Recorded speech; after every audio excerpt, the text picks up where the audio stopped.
Have you ever wondered how long a man can hide his rage? How many nights he can keep his voice locked away, while his heart screams for justice? This is the story of Samuel, a man who appeared harmless, obedient, invisible. But his silence was never weakness, it was his weapon. And the day he finally used it, everything changed. Samuel was born into slavery on a vast plantation in the South. From the start, he learned that speaking too much could cost him dearly. Others who argued, who resisted, who fought, they were punished, broken, or sold away. Samuel chose another path. He kept his head down. He worked. He obeyed. To the world, he seemed like the perfect servant. But inside, he was counting every lash, every insult, every humiliation.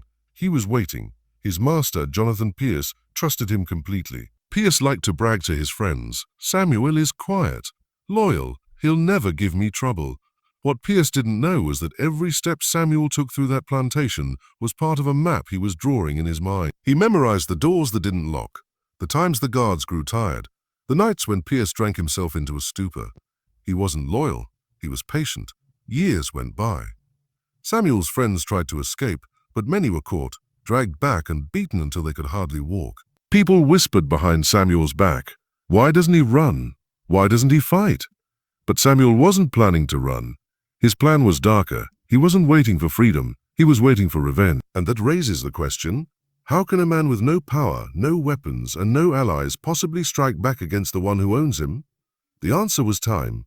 Samuel's silence gave him years to prepare, years his master never suspected. One night, during the harvest celebration, Pierce mocked Samuel in front of his guests.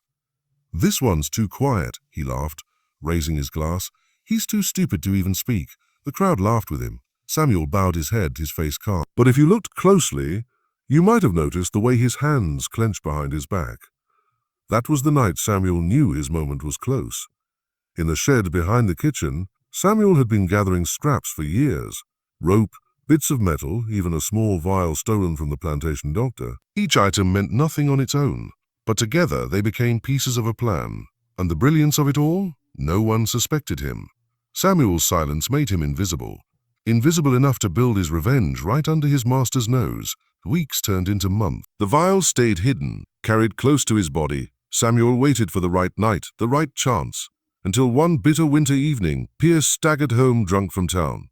His wife was asleep upstairs. Samuel was called to tend the fire. He walked in quietly, as he always did, carrying wood under his arm.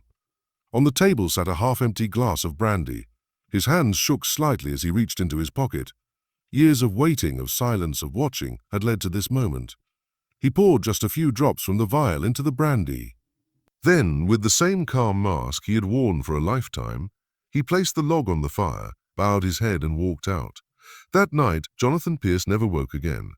By morning, the plantation was filled with confusion. Some whispered about illness, others about bad luck. But no one suspected Samuel. He was too quiet, too loyal, too invisible. And Samuel, he said nothing. He kept working, carrying water, chopping wood, wearing the same calm face. But inside he knew the truth. He had waited, he had struck, and he had won. Think about it. How many other Samuels were there? How many men and women, appearing obedient, appearing broken, but hiding their rage in silence, waiting for the right night? Not every act of revenge was loud. Not every rebellion was written in history books. Some were quiet, silent, hidden inside stories like this. And if this story shook you, imagine how many more remain buried in the past, erased from memory. If you're curious to hear them, stay with me. Because Samuel's revenge was only one of countless hidden tales waiting to be uncovered. Samuel's story didn't begin with silence. It began with screams. The night he was born, his mother cried out, not only from labor but from fear. Fear that her child would grow up in chains, that his first breath of air would already be poisoned with slavery. She tried to hush him as quickly as she could, whispering into his ear, "Be quiet, my son. Be quiet, or they will hear you." From his first hours on earth, silence was survival. As a boy, Samuel watched other children play in the dirt, laughing, chasing each other. But he was different. Whenever he grew too loud, too joyful, too alive, someone's shadow fell over him. A voice barked orders, a whip cracked in the distance. Samuel learned quickly. The world wasn't safe for noise. Quiet children survived longer, and he watched. He always watched. He noticed the way overseers grew careless after dark. He noticed how his master's dogs barked at strangers, but ignored familiar scents.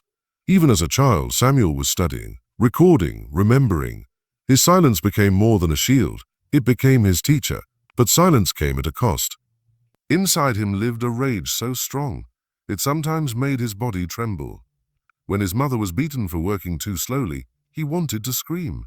When his friend Jacob was sold away to another plantation, he wanted to fight. When he saw Pierce whip an old man until his back was shredded, he wanted to tear the whip from his hands. But every time Samuel pressed his lips together, he told himself, "Not now, not yet."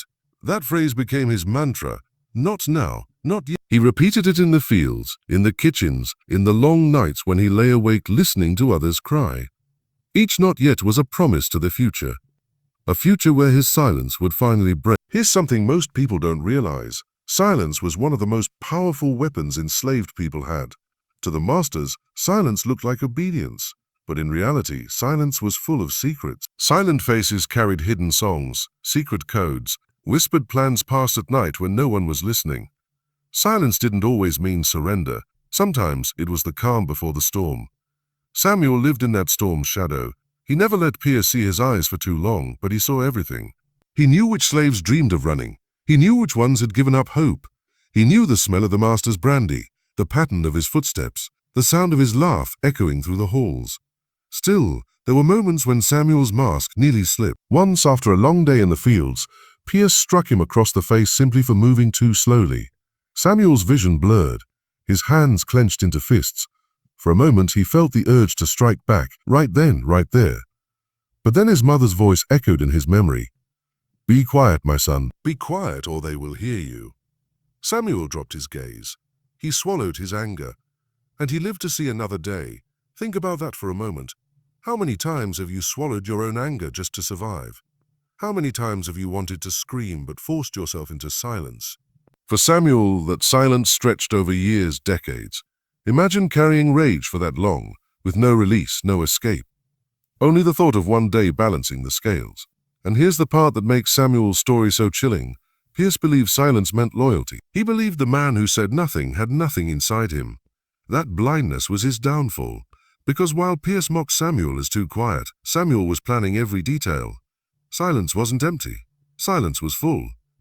By the time Samuel became a man, silence had shaped him into something dangerous. He knew how to walk without being noticed, how to speak without revealing emotion, how to serve without ever showing what he truly thought. To Pierce, he was harmless. To Samuel, he was sharpening himself like a blade. And every day, he asked himself the same question. When? When would be the moment? When would silence finally turn into action? The answer, as history has shown us, is that sometimes the deadliest strike comes not from the loudest voice, but from the quietest one. Samuel knew, and every breath, every day, every act of obedience brought him closer to the night when his silence would finally break. And here's something to remember. Samuel wasn't alone. Across the South, countless others wore the same mask. Outwardly quiet, inwardly raging. Their silence wasn't weakness. It was a warning their masters were too arrogant to hear. Stories like Samuel's remind us that the past is filled with shadows, with voices hidden in silence, waiting to be uncovered. And if you think his story is powerful, wait until you hear what comes next. Because Samuel's revenge was just one act in a much larger pattern of resistance, one that history books rarely tell. So don't go anywhere, because what happened after Pierce's death will change the way you see Samuel forever. The morning after Jonathan Pierce's death, the plantation stirred with confusion. Servants rushed in and out of the grand house, their voices hushed, their faces pale. Word spread quickly, the master was gone.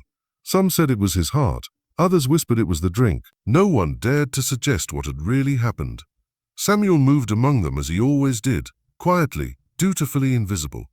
He carried water to the kitchen, stacked wood near the fire, nodded when spoken to. His face was calm, almost blank. But deep inside, beneath layers of silence, his heart thundered with something he had never felt before: victory.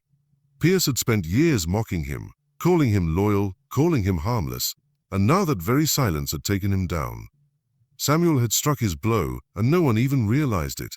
He looked at the weeping faces of the Pierce family, the chaos among the overseers, the sudden uncertainty on the plantation, and he felt a grim satisfaction. For once the master's death had come not from old age, not from sickness, but from the quiet hand of a slave. But satisfaction is a dangerous thing, because in the South, death was never just death. People wanted answers. By midday, rumors grew louder. Overseers muttered among themselves, how could this happen so suddenly? They questioned the doctor, searched for signs of illness, even scoured Pierce's chambers. Samuel listened carefully, his heart steady. He knew suspicion could fall on anyone, and if it fell on him, his silence wouldn't save him. Yet no one looked his way. Why would they? Samuel was the quiet one, the obedient one, the man who had served without question for years. The idea that he could harbor rage, that he could plot revenge, was too far from their imagination. Their arrogance blinded them, and Samuel used that blindness to stay hidden. Still, inside, he felt the weight of danger pressing in. The Pierce family tightened control over the plantation, ordering stricter rules, harsher punishments, constant vigilance. They believed Pierce's sudden death was a warning from God, a curse perhaps. Fear made them crueler, and for the slaves, life became even harder. But Samuel had tasted something he could never forget: power. For the first time, he realized that a slave could strike back and walk away unseen. And once you feel that kind of power, can you ever truly go back to silence? Think about that for a moment. If you were Samuel, would one act of revenge be enough? Or would it awaken something inside you? A hunger that could never be silenced again.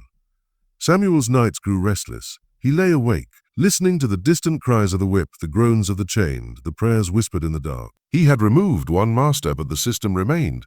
And deep inside, a question haunted him. Was his silence meant for one act, or for something greater? The other slaves noticed a change in him, though they couldn't quite explain it. Samuel still said little, still kept his eyes lowered. But there was something in the way he carried himself now. Something steadier, stronger. A quiet defiance, hidden just beneath the surface. And here's where the story becomes even more dangerous, because a silent man with nothing to lose is unpredictable. And an unpredictable man can spark fear in even the cruelest of masters. The overseers never suspected Samuel. They looked to others when things went wrong. If a tool was misplaced, they blamed a new worker. If food went missing, they punished a young boy. Samuel's mask protected him, just as it always had.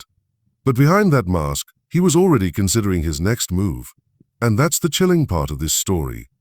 Once Samuel discovered the power of silence, he realized it could be used again. He had spent years blending into the background, learning every weakness of the people who claimed to own him. And though Pierce was gone, Samuel's memory held maps, patterns and vulnerabilities that no one else could see. The plantation mourned. The Pierce family wore black, the church bell rang, and neighbors came to pay their respects. Samuel stood in the corner, head bowed, face unreadable. Inside, though, he remembered the moment the vial touched the brandy, the moment Pierce's body went still. He remembered the fire in his chest that told him he was no longer just a victim. He was something else, something far more dangerous. And here's the question that lingers. How many others like Samuel carried the same secret? How many deaths, recorded as sickness or accidents, were really the quiet strikes of men and women who had waited, endured, and finally acted?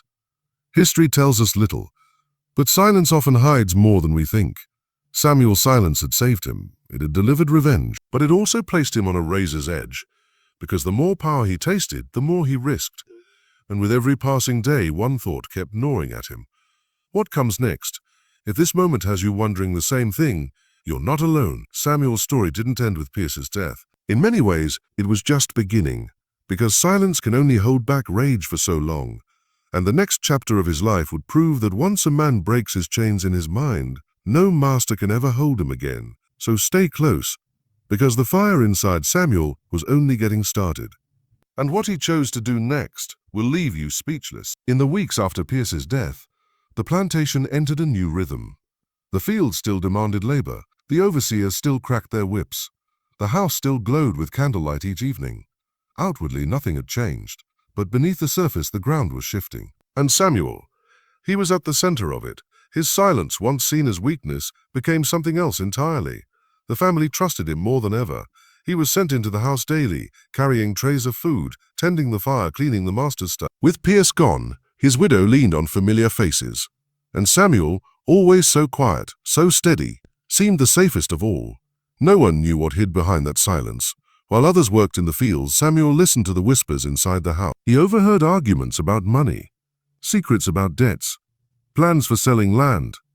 He memorized every detail, storing it away. Information became his new weapon. And the beauty of it, to them Samuel was invisible, just another shadow in the corner of the room. But the slaves noticed. They began to see something different in him. When Samuel walked by, heads turned. They whispered about how the overseers never laid a hand on him. They wondered how he always seemed to know things before anyone else. Some even began to look to him for guidance. At first, Samuel said nothing. He avoided their eyes, kept his face still. But late at night, by the dying fire, he would murmur a word or two. A warning, a piece of advice, sometimes just a glance that told them when to move, when to stay quiet, when to wait. His silence had once been survival. Now it was leadership. And here's the chilling truth. Power doesn't always come from shouting orders. Sometimes it comes from the one who doesn't need to speak at all. Still, Samuel knew the danger.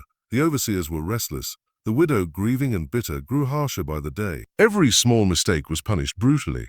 Samuel saw men whipped until their backs split open. He saw women dragged from the fields in chains. The cruelty deepened, as though the Pierce family was trying to reassert control after their sudden loss. It was in this darkness that Samuel's mask became his shield. He never showed anger, never showed joy. His face was the same in every moment, unreadable, untouchable, and because of it, suspicion slid past him like water off stone. But inside, something else was growing, a question. If silence could kill one master, what else could it do? One night, Samuel stood by the fire in the great hall, staring into the flames. Around him, the house slept. He thought about the overseers. He thought about the widow upstairs. He thought about the fields filled with men and women who still lived in chains. His revenge had been personal. But now, the question was larger. Could his silence be turned into something greater, a rebellion perhaps, or a legacy? Think about it. What would you do if you had lived a lifetime with your voice stolen, only to discover that silence itself could be your most powerful weapon? Would you stop at one act? Or would you keep pushing, keep striking, until the chains of everyone around you began to crack? The other slaves began to test him. A young boy once asked Samuel in a whisper if he ever thought of running. Samuel said nothing. But later that night, he left a small piece of food near the boy's sleeping mat, a silent gesture that said more than words ever could. Others began to notice these small signs. Samuel's silence was no longer just protection. It was communication, a language only the enslaved could read. And slowly, Samuel became more than a man. He became a symbol. The overseers, blind to the shift, only saw a quiet worker. The Pierce family, wrapped in their grief, relied on him more and more. But among the slaves, the silent man carried weight. They looked at him with respect, with fear, with hope. And Samuel, who had once survived by being invisible, now found himself at the center of something larger than he had ever imagined. But power attracts danger. The more influence Samuel gained, the greater the risk of discovery. One wrong move, one careless slip, and everything he had built could come crashing down. And here lies the tension. Could Samuel maintain his mask forever? Could silence continue to hide him while his influence grew louder in the shadows? Or would the day come when his silence broke again? This time not for one man, but for the entire plantation. If you think Samuel's first act of revenge was chilling, imagine what might happen if he chose to lead others. Imagine what silence could become when it spread from one man to many. That possibility terrified the masters, even if they didn't yet realize it. So, stay with this story, because Samuel's silence was no longer just his own. It was becoming something far more dangerous. And the moment it broke again, the world around him would never be the same. Suspicion is like smoke. You can't always see it, but once it begins to rise, it seeps into every corner. And after Jonathan Pierce's death, that smoke began to drift across the plantation. At first, the family believed it was illness, or fate, or perhaps even punishment from God. But the overseers, they weren't so sure. They watched the slaves more closely, counted their movements, tracked their whispers. Fear makes men cruel, and cruelty makes them paranoid. The widow, now ruling the estate, grew bitter and restless. She lashed out at the workers more than her husband ever had, as if punishing them would fill the void his death had left. But in her private moments, she confessed her unease. Something doesn't feel right, she told her sister one evening. Jonathan was strong, healthy. He was fine one night and gone the next. Something is hidden here. Samuel heard those words. He was nearby, carrying the firewood as usual. His face showed nothing, but inside, he felt the stir of danger. He knew that suspicion was creeping closer. The overseers began to ask questions. Had anyone seen Pierce the night he died? Who served him last? Who poured his drink? The questions were sharp, their eyes searching for the slightest tremor, the smallest crack. But Samuel gave them nothing. His silence once again became his shield. When they asked, he bowed his head. When they pressed, he nodded softly, answering only with what they expected. Yes, he carried the firewood. Yes, he stoked the flames. Yes, he left as ordered. His voice was calm, his eyes steady, his mask flawless. Still, silence can sometimes speak too loudly. The overseers didn't trust what they couldn't read. A man who showed no fear, no emotion, no hesitation, he unsettled them. And while suspicion spread like smoke, Samuel stood like stone, unshaken, untouchable. But every day the balance grew more dangerous. The widow relied on him more than ever. She summoned him to the house constantly, asking for tasks, giving him errands, even keeping him nearby during meals. To her, Samuel's silence was comfort. A presence that asked nothing, questioned nothing, she leaned on it. But the overseers saw something else. They whispered to one another. Why does she trust him so much? Why does he always stand so close? The slaves, too, began to notice. They read Samuel's silence differently. When he lingered by the fields a little longer, when he left scraps of food for the hungry, when his eyes flickered with a hidden message, they understood. Samuel was more than a servant.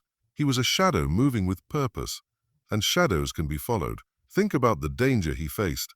One wrong look, one careless word, one slip of the mask, and the overseers would tear him apart. Yet at the same time, the slaves around him were beginning to look to him for something more. They didn't need speeches. They didn't need promises. They only needed to see the calm face of the man who had somehow survived every storm. Samuel lived between two worlds. To the widow, he was the loyal servant. To the overseers, he was a puzzle they couldn't solve. To the slaves, he was a silent beacon. And balancing those worlds was like walking a tightrope stretched over fire. One evening, after a long day in the fields, an overseer called Samuel aside. "You were in the house that night, weren't you?" he asked, his eyes narrowing. Samuel nodded slowly. "Then tell me, did you see anything unusual?" The silence that followed was heavy. Samuel let it stretch, his face calm, his breath steady. Then he shook his head softly, as if confused by the very idea. The overseer studied him for a long moment, searching his eyes for the truth, but there was nothing to see. Samuel's silence gave away nothing. That night, Samuel lay awake, staring into the darkness. He realized that suspicion would never disappear. It would cling to him like smoke forever. And yet he also knew something else. The more they doubted him, the more invisible he became. The overseer's paranoia spread so wide, it blinded them to the truth. They searched everywhere, but they could never find what was hidden in plain sight. And here's the question that makes this part of the story so haunting. How long can a man balance on that edge? How long can silence protect him before suspicion becomes too heavy to carry? Samuel knew his time was limited, but he also knew something more powerful. The longer he played his part, the more influence he gained. His silence was no longer just protection. It was power. The overseers feared it. The widow relied on it. The slaves trusted it. And Samuel, once invisible, was now at the center of it all. If this leaves you wondering how long he could keep walking that line, you're not alone. Because the truth is, every day that passed brought him closer to a choice: remain silent forever, or let that silence shatter once more. And when it did, the world around him would tremble. Leadership doesn't always roar. Sometimes it whispers. Sometimes it doesn't speak at all. And on the Pierce plantation, that kind of leadership was beginning to take shape. Among the slaves, Samuel's silence was no longer seen as emptiness. It was seen as strength. While others cried out under the lash, he remained calm. While others broke under endless work, he stood steady. And while the overseers barked orders, Samuel gave nothing back. No defiance, no fear. To the people around him, that calmness was powerful, almost unshakable. In the quarters at night, whispers began to spread. Samuel knows things. Samuel sees everything. He never gets caught. Those whispers grew into respect, and respect into quiet loyalty. No one dared say it aloud, but many believed Samuel carried something special, a fire hidden beneath the mask. But here's the fascinating part. Samuel never asked for followers. He never called himself a leader. He never gave speeches. His leadership grew in silence, just like everything else he did. A nod here, a gesture there, a glance that warned of danger or encouraged patience. His silence became a language only the enslaved understood. One night, a woman approached him near the cooking fires. Her voice was trembling. She had been beaten earlier that day, accused of stealing food. "Should I run?" she whispered. Samuel looked at her for a long moment. Then he shook his head slowly, his expression unreadable. Later that night, he left a small piece of bread near her door. She understood the message. Not now, not yet. That phrase, "not now, not yet," became part of his legend. It was the same mantra Samuel had repeated to himself for years. Now it spread to others. People began to trust his timing more than their own. Think about how dangerous that is. In a world where hope was almost impossible, silence became a kind of hope. Samuel's calm presence told people there was more waiting beyond the pain, more hidden behind the chains. And when enslaved people begin to hope, even in silence, power begins to shift. The overseers couldn't see it. To them, Samuel was the same quiet worker. They thought his silence meant emptiness. They never realized it was filling the quarters at night with whispers of patience, resilience, and something far more dangerous, belief. And the widow, still blinded by grief, leaned on Samuel even more. She saw him as reliable, trustworthy, even safe. She called for him often, praising his steadiness, never realizing that her dependence gave him even more influence. Every time she trusted him, the slaves noticed, and every time the slaves noticed, Samuel's quiet authority grew. But influence is never safe. With every whisper of hope, the risk grew larger. Samuel knew that if anyone in power sensed what was happening, the punishment would be brutal.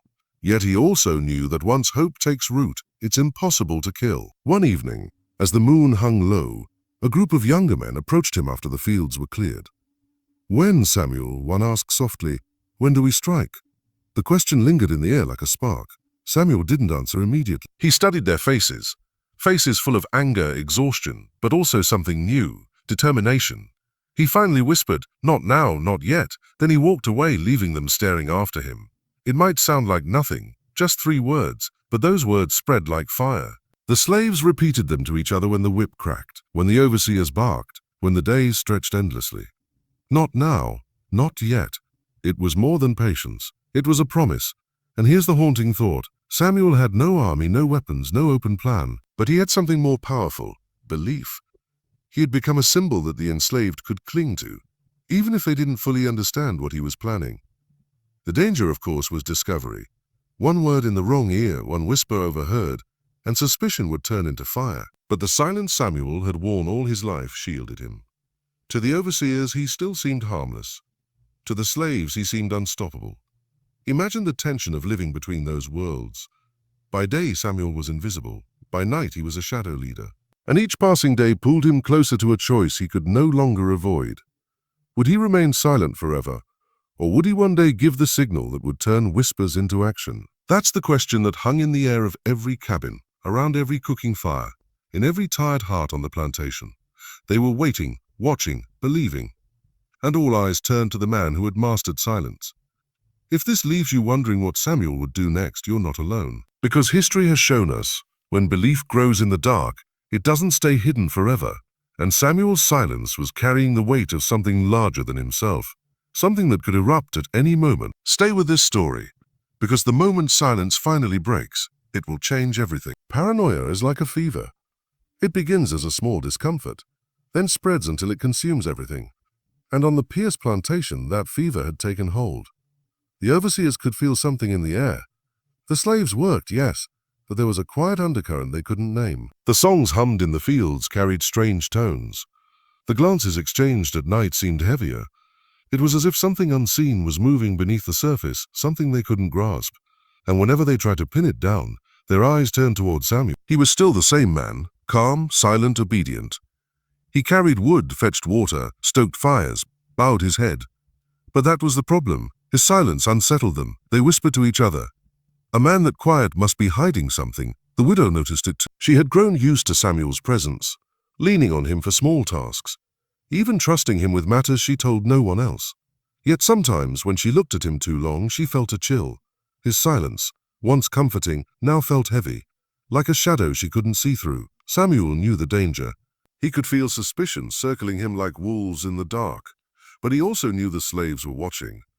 Every move he made, every word he didn't say, was interpreted as meaning. They began to treat him not just as a man, but as something larger, a sign, a protector, a quiet messiah. One evening, a young man whispered to him in the quarters, "We follow you, Samuel. Whenever you say the word." Samuel didn't respond. He only looked at the boy, steady and calm. But the silence itself was enough. The boy spread the story. Samuel is waiting. Samuel has a plan. Think about that for a moment.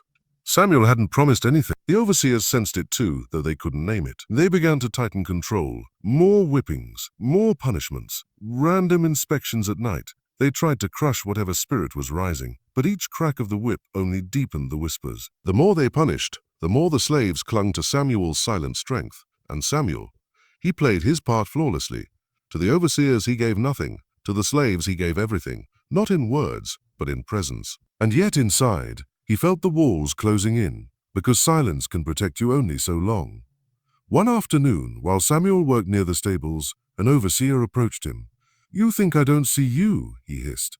"You think I don't notice the way they look at you. You're not as invisible as you think." His hand rested on the whip at his side. Samuel froze, his face unreadable. He said nothing. The overseer studied him for a long time, then spat on the ground and walked away. That night Samuel lay awake, turning those words over in his mind. He realized something terrifying. His mask was slipping, not because of his actions, but because of the belief others placed on him. The more the slaves treated him like a leader, the harder it became to stay invisible. And the more the overseers noticed, the greater the risk became. It was a deadly balance. If Samuel denied the slaves, their hope might die. If he embraced them openly, suspicion would crush him. So he remained in silence, caught between faith and fear. But here's the question that haunted him. How long could he walk that line before it broke beneath him? The widow began to whisper her own doubts. She told her sister, "I don't know why, but when Samuel is near, I feel as though he knows more than he lets on. Sometimes I wonder if Jonathan's death was truly chance." Her sister gasped, begged her not to speak such things aloud. But the seed had been planted. And Samuel, standing nearby as he tended the fire, heard every word. The walls were closing in. His silence, once his greatest shield, was now drawing attention. Yet at the same time, it had made him a symbol of hope. The slaves looked at him as though he carried their future in his hands. The overseers looked at him as though he carried a secret dagger. And Samuel, caught between those gazes, knew the day of choice was approaching. Would he remain silent and protect himself? Or would he break the silence again, risking everything for something far greater than revenge? That's the question that lingered in every corner of the Pierce plantation. And the answer was coming sooner than anyone realized. So stay close, because the moment Samuel is forced to choose, his silence will echo louder than any words ever could. Sometimes history doesn't wait for your plans. Sometimes it throws you a spark, and that spark can either light the way or burn everything down. On the Pierce plantation, such a spark arrived one sweltering summer evening. The day had been brutal. The sun scorched the fields, the overseers drove the workers mercilessly, and by nightfall, exhaustion hung heavy in the air. But in the slave quarters, one man's anger boiled over. His name was Elijah. Younger than Samuel, strong and fiery, he had always been less patient. And that night, when an overseer struck his brother for stumbling in the rows, Elijah snapped. He attacked. With nothing but his fists, he lunged at the overseer, rage pouring out after years of silence. The fight was short, brutal, and loud. The overseer fell to the ground, bleeding. The sound of shouting spread like wildfire. Within minutes, other overseers rushed in, dragging Elijah away in chains. The plantation erupted in fear. The slaves trembled, knowing what would come next. Everyone had seen rebellions crushed before. Everyone knew punishment would be swift, merciless, and public. Samuel watched it all unfold. His mask never slipped, but inside he felt the storm approaching. He knew Elijah's act of defiance would not only bring wrath upon the plantation, it would also shine light into the shadows Samuel had carefully built. Because when masters fear rebellion, they start looking for leaders, and all eyes would eventually turn toward him. The next morning proved him right. Elijah was dragged into the center of the yard, chained to a post. The overseers gathered every slave to watch.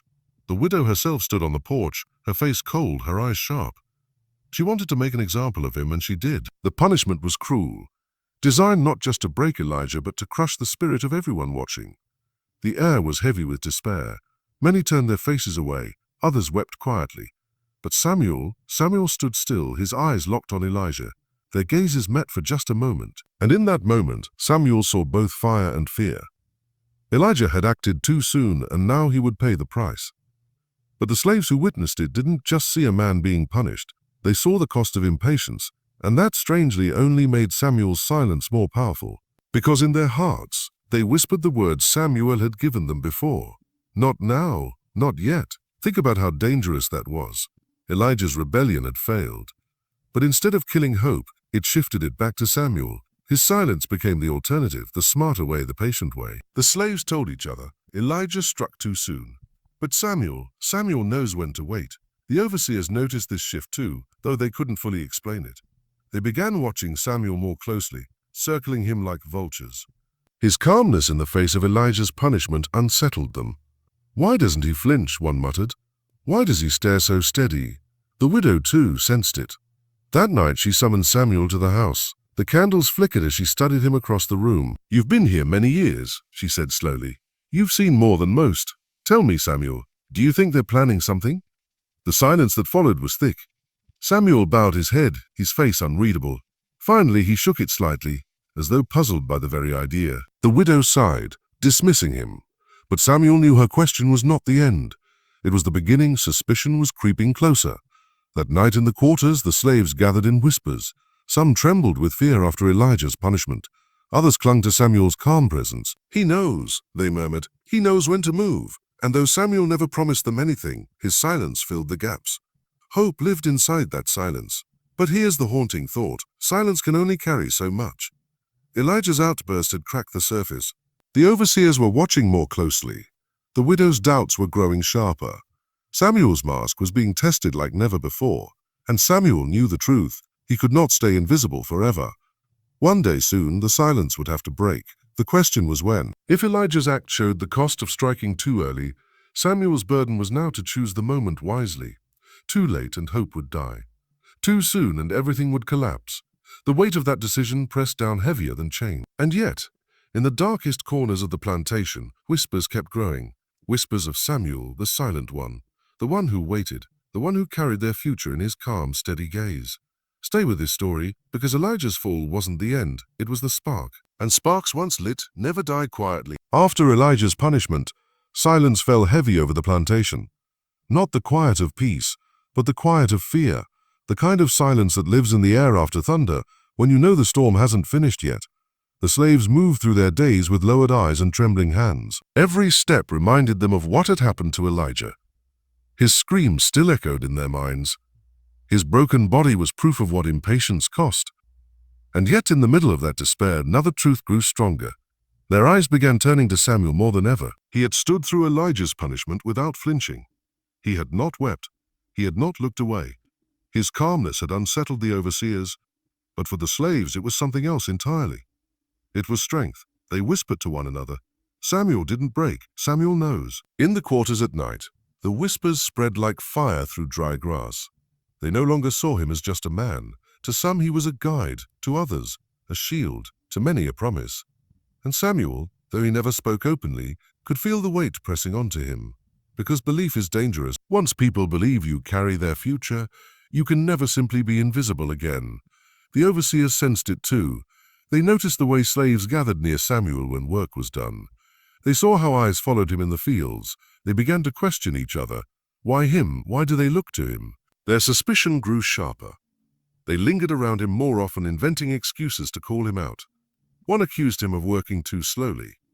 Another claimed he had taken food from the kitchen. But every time Samuel responded the same way, calm, silent, unshaken. And every time the overseers left more unsettled than before. The widow's doubts also deepened.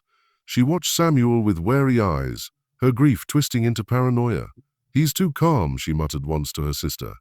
Even after Jonathan, even after Elijah, he never shows fear. Sometimes I wonder what goes on inside his mind. Samuel heard those whispers too. He knew the walls were closing in. But here's the truth that made his situation so dangerous. The very thing that protected him was also exposing him. His silence had shielded him for years, but now it made him stand out. The overseers couldn't read him, and that frightened them. The slaves read too much into him, and that made him a symbol. Both sides pressed him into a role he had never asked for, and every day the rope he walked grew thinner. One evening after the fields were cleared, a small group of slaves approached him quietly. "Samuel," one whispered, "tell us when. We will follow." The words were soft, but they carried the weight of desperation. Samuel didn't answer. He only looked at them, his face calm, his eyes steady. Then he turned away. But that silence was not rejection. To them it was confirmation. They believed his silence meant he had a plan. And once belief takes root, it grows no matter what you feed it. Think about that for a moment. Samuel never promised freedom. He never promised victory. He never promised victory. Yet his silence was being filled with the dreams of others. They gave him their trust without his asking. And trust like that can be as heavy as chains. The overseers felt the shift in the air. They began patrolling the quarters at night, barging in unannounced, demanding answers. They searched for signs of plotting, for whispers of rebellion, but every time they found nothing. Silence met them at every turn, and behind that silence, Samuel's shadow grew larger. The widow called for Samuel more often, trying to read him. She asked small questions, probing ones. Do you hear talk in the quarters? Do they complain? Do they plan? Each time Samuel bowed his head and gave nothing away. And each time the widow dismissed him, unsettled but unable to act. Samuel lived every day on the knife's edge. To the overseers, he was the quiet threat they couldn't prove. To the slaves, he was the leader they desperately needed. To the widow, he was a puzzle that refused to be solved. And to himself, he was a man running out of time. Because here's the chilling truth. Belief cannot be held in silence forever. Sooner or later, silence must break, either in betrayal or in rebellion. And Samuel knew that moment was coming. At night, as the moonlight spilled across the quarters, he lay awake with the weight of it pressing on his chest. He thought of Pierce's death, of Elijah's defiance, of the overseer's suspicion, of the slave's hope. And one question circled endlessly in his mind. How much longer can I hold this mask? The plantation was a powder keg, and Samuel, silent and steady, was standing at the very center. Stay close to this story, because when silence finally shatters, the sound will be louder than thunder, and Samuel's choice will decide whether it lights the night or burns it all to the ground. Suspicion doesn't always strike like lightning. Sometimes it creeps, slow and patient, until finally it chooses a target, and by now the overseers had chosen theirs. Samuel, they couldn't prove anything, but they felt it. The way the slaves looked at him, the way he never flinched, the way silence clung to him like armor. They didn't trust it, they didn't trust him, and so one evening they decided to test the quiet man. It began with a missing tool, a heavy iron hoe gone from the shed. The overseers gathered the slaves, lined them up and barked accusations. They searched the quarters, overturned bedding, dragged people out by their collars, and at the end of it they held up the missing tool, found near the fire pit outside Samuel's cabin. The air grew heavy. Eyes shifted toward Samuel. The overseers smirked, convinced they had him. Samuel stood motionless, his face calm, unreadable. Explain this, one overseer demanded, waving the tool. Samuel said nothing. The silence stretched longer and heavier with each passing second. The slaves held their breath. The widow watched from the porch, her lips pressed into a thin line. The overseers waited for a crack, fear, denial, anger, anything. But Samuel gave them nothing. Finally, another overseer spat on the ground. Too quiet, he muttered. Always too quiet. They dragged him forward, holding the tool up as proof of guilt. Everyone knew what usually came next. Punishment. The kind that left scars or worse. The slaves trembled. Some wept softly, believing the mask had finally shattered. But Samuel didn't resist. He didn't beg. He didn't defend himself. He simply stood, his body still, his eyes lowered. And then something unexpected happened. One of the older slaves, a man named Josiah, stepped forward. That tool was mine, he said firmly. I left it there. His voice shook, but his eyes didn't. Another voice followed. I saw him use it, a woman cried, and another, and another, and another. Soon 6 slaves were speaking, each one weaving a story to shield Samuel. The overseers growled, furious, but the testimonies tangled the trap. If they punished Samuel, they would have to punish all of them, and that risked sparking the very rebellion they feared. The widow raised her hand, silencing the chaos. Enough, she said coldly. Her eyes lingered on Samuel for a long moment. Then she turned away, returned to work. The crowd dispersed, the overseers grumbling, the slaves trembling with adrenaline. Samuel walked back to his cabin, his steps steady. Inside, his heart thundered, because in that moment, something had changed. The slaves had chosen him. They had risked themselves to protect him. His silence had once been his own shield. Now it was theirs, and that made him more dangerous than ever. Think about the weight of that moment. Samuel hadn't spoken a single word. He hadn't defended himself, and yet an entire community had risen around him. What does that say about the power of silence? The overseers saw it too. Their trap hadn't broken Samuel. It had revealed something far worse. His influence, his reach, the way others would shield him, even at the risk of their own lives. And that terrified them. That night in the overseers' quarters they whispered furiously. He's their center, one hissed. If we cut him down, the rest scatter. Another shook his head. Or if we cut him down, the rest ignite. The silence between them was heavy with dread, and in the slave quarters, another silence spread, but a different kind. The silence of unity, the silence of shared risk, shared strength. They had stood for Samuel, and Samuel had stood unbroken. For the first time, the balance had shifted, however slightly. But here's the question that haunted everyone. How long could that balance last? How long before suspicion boiled over into action? Samuel lay awake that night, staring into the darkness. He realized the truth. He could no longer hide behind invisibility. His silence had grown too loud, too powerful. He was no longer just a man who had waited years to strike back. He was becoming something else, the very heart of resistance. And once you become the heart, you can't stop beating. Stay with this story.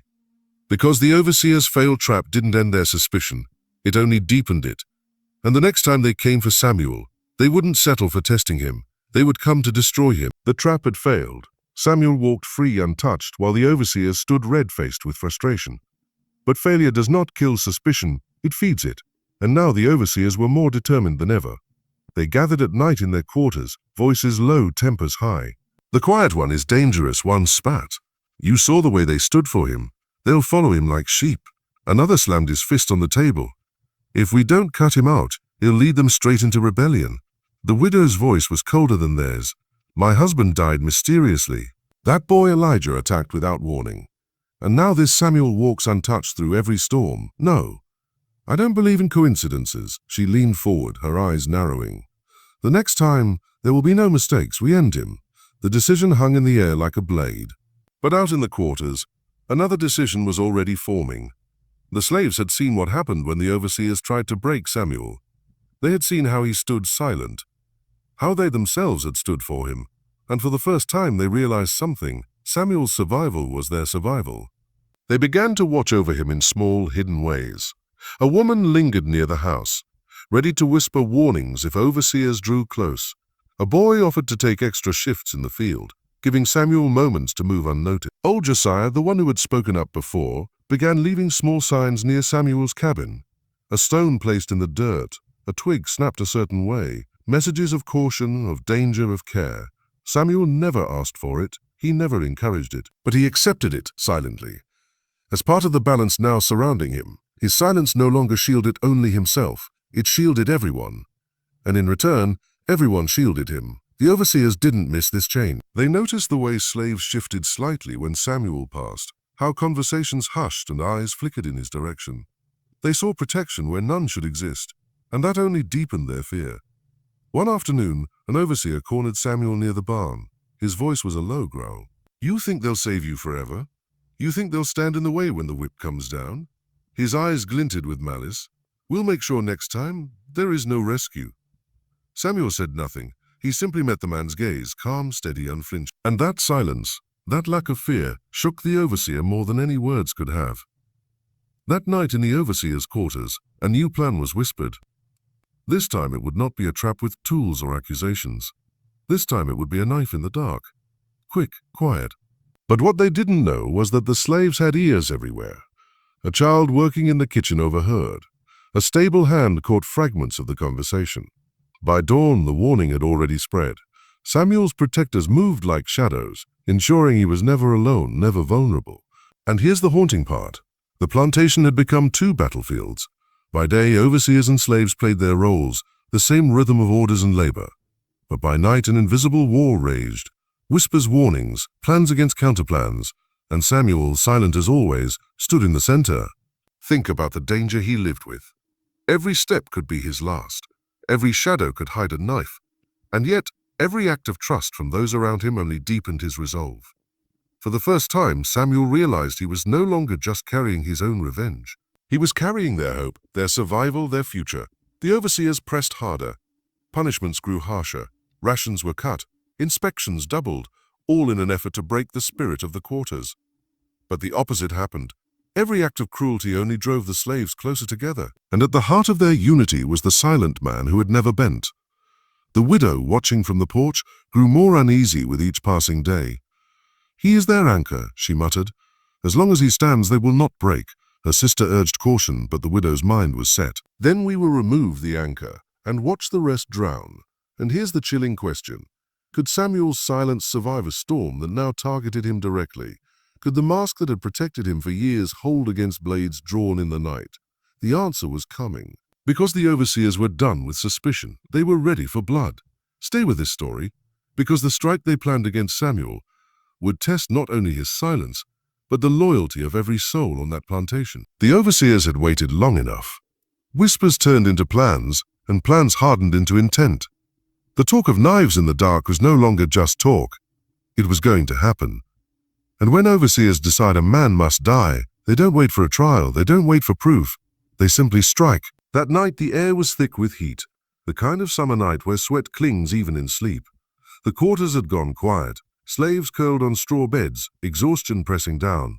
But for Samuel, sleep never came easily anymore. His ears had grown sharp to every creak, every whisper, every rustle in the dark. He knew danger would not announce itself. He wasn't wrong. From the edge of the shadows, two overseers moved silently, their boots softened by dirt, their breath steady. One clutched a hunting knife, its blade glinting faintly in the moonlight. The other carried rope, ready to make sure Samuel never stood again. They crept toward his cabin, certain that the night belonged to them. But what they didn't know was that Samuel was never truly alone anymore. Outside the cabin, a boy no older than 12 lay awake, pretending to sleep. He had been placed there by the others, a silent sentinel. When he saw the shadows moving, he didn't cry out. He slipped quietly into the darkness and ran, barefoot and swift, to alert Josiah. Within moments, a chain of whispers rippled through the quarters. No one shouted, no one panicked. They moved like shadows themselves, trained now in the art of silence. Inside his cabin, Samuel sat. He hadn't heard the boy, hadn't seen Josiah's hand signal at the window, but he felt the shift in the night. Something was coming. The door creaked open. The first overseer slipped in, knife raised, his breath steady, his eyes fixed on Samuel's figure lying still. He stepped closer, the floor groaning faintly under his weight. The second followed, rope ready, his eyes darting nervously. And then everything happened at once. From the shadows outside, hands reached in, pulling the second overseer back with sudden force. He stumbled, choking, dragged into the dark. The knife-wielding overseer spun, startled, but Samuel was already on his feet. He didn't attack, he didn't speak. He simply moved aside at the exact moment Josiah lunged through the door. The struggle was brief but violent. The knife clattered to the floor, a muffled grunt echoed, and the overseer crashed against the wall. His blade never found its mark. The quarters didn't erupt. They stayed silent, every soul holding its breath. They knew noise could bring more danger. Instead, they moved with quiet precision. The attackers were disarmed, bound with the very rope they had carried. Their mouths gagged, their bodies dragged to the edge of the woods. No overseer cried out. No alarm was raised. The attempt had been swallowed by the... When it was done, Samuel stood in the center of the cabin, the knife glinting at his feet. He didn't pick it up. He didn't need to. His eyes scanned the room, finding the faces of those who had risked themselves for him, the boy who had run, Josiah breathing hard but alive, the women who had carried water to silence the struggle. And then Samuel lowered himself back onto his bed. Silent, steady, untouched, but everyone there knew what it meant. The overseers had tried to kill him and failed, not because Samuel struck them down, but because an entire people shielded him. His silence had become theirs. His survival had become their mission. Think about the power in that moment. Samuel, once just a man keeping quiet to endure, had become more untouchable than any whip, any chain. Because he no longer stood alone, the overseers would notice their missing men soon. They would ask questions, and lies would be told, that perhaps the men wandered off drunk, that maybe they fled. No one in the quarters would speak the truth. But deep inside, every slave knew they had crossed a line. They hadn't just defended Samuel, they had defied death itself. The widow felt it too. When she heard the excuses the next morning, her face hardened. She didn't believe a word. Her eyes searched the quarters, scanning faces, searching for cracks. And when her gaze landed on Samuel, still calm, still silent, she almost shivered. Because he wasn't breaking, he wasn't bending. He was surviving what should not be survived. And worse, he was inspiring the rest to do the same. That night, she whispered to her sister, "We tried to cut out the root, and instead the tree only grew stronger." And she was right. The failed assassination wasn't just an attempt on Samuel's life. It was a spark that lit the quarters with a dangerous truth. They were not powerless. Together, silently, they could resist, stay with this story. Because the overseer's knives may have missed their mark, but the war for Samuel's silence, and for the hope it carried, was far from over. The failed assassination attempt had changed everything. The overseers pretended their men had gone missing. They told stories of desertion, of drunken wanderings, but beneath their lies they seethed. They knew Samuel had slipped from their grasp, and now the fear they carried was sharper than any blade. And Samuel, he felt it too. His silence was no longer just his own, it belonged to the quarters now. Every look, every whisper, every act of protection, it had all gathered around him, weaving him into something larger. He was no longer just a man waiting for his moment. He had become the moment itself. But here's the truth about silence. It can only hold so long. Sooner or later it must break. And when it does, the sound is louder than thunder. The breaking came on a night thick with storm clouds. Rain lashed the fields. Wind howled through broken shutters. The overseers, uneasy and restless, patrolled with lanterns swaying. The widow sat in her parlor, her eyes darting to every shadow, her mind consumed with one name, Samuel. In the quarters, whispers passed like lightning. A plan had formed, not shouted, not written, but carried silently from one to another. Tonight would not be survival, tonight would be reckoning. Samuel sat at the center. The others gathered around him. He had never asked for this, but as eyes looked to him, as trembling hands reached for his steady presence, he knew there was no turning back. His silence had carried them this far. But silence could not carry them to freedom. So for the first time in years, Samuel spoke, just one word, now. The quarters erupted in motion. Not in chaos, but in precision. Tools turned into weapons. Shackles turned into hammers. The storm outside masked their steps as they moved toward the great house. The overseers never saw it coming. A lantern shattered. A whip was torn from a hand. In the confusion, Samuel moved like a shadow, his silence guiding him even as the world around him roared. And then the widow, standing frozen in the parlor, her eyes wide as Samuel appeared in the doorway. For years she had wondered what lay behind his silence. Now she saw it. Not rage, not fear, but certainty. She opened her mouth to speak, but Samuel's gaze silenced her. He didn't raise a hand. He didn't strike. He simply turned, leaving her trembling in the storm of rebellion tearing through her home. Because his revenge was never just her death. It was her loss of power, her loss of control. Her empire of cruelty collapsing in a single night. The plantation burned, not with reckless fire, but with purpose. Fanes melted in the flames. Records of ownership turned to ash. And through it all, Samuel walked steady, his silence no longer a mask, but a weapon. By dawn, the overseers were gone. Some fled into the woods. Others lay defeated. The widow's house stood in ruins. The slaves, no, the freed, gathered in the fields as the storm broke, sunlight cutting through the clouds. They looked to Samuel, waiting for him to speak again, to tell them what came next. But Samuel only stood, his face calm, his silence unbroken once more, because he knew the truth. His voice was not needed. His silence had already spoken louder than words ever could. Think about that. A man who endured years of cruelty, who hid behind quiet patience, who waited when others broke. And when the time came, his silence became the spark that burned an empire to the ground.